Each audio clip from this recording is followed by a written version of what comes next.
Samantala, Himas Rehas ang natalang top 6 most wanted person municipal level sa kasong frustrated murder matapos itong maaresto sa bisa ng warrant of arrest na isinilbi sa kanya sa Maguindanao del Sur.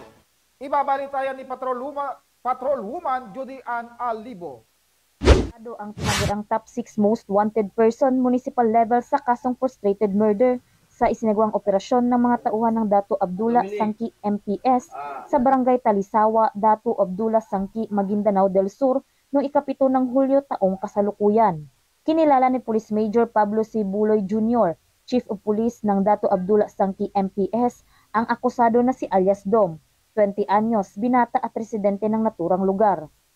Ayon kay Police Major Buloy, matagumpay na naaresto ang akusado ng mga tauhan ng Dato Abdullah Sangki Municipal Police Station sa bisa ng warrant of arrest sa kasong frustrated murder na inisyo ni Honorable Annabel D. Pipiang, presiding judge ng RTC Branch 15, 12 Judicial Region na may inirekomendang piyansang 200,000 pesos.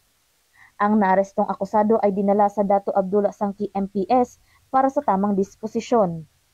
Ang matagumpay na pagkakaaresto sa sospek ay patunay lamang sa epektibong pagpapatupad ng pambansang pulisya ng Pilipinas sa kanilang sinumpaang tungkulin na maghatid ng serbisyong publiko para sa mas maayos, maunlad at mapayapang bagong Pilipinas. Mula rito sa reyon ng Bangsamoro, ako ang inyong PNN correspondent, Patrolwoman Judy Ann Alibo, alagad ng batas, tagataguyod ng Balitang Pulis.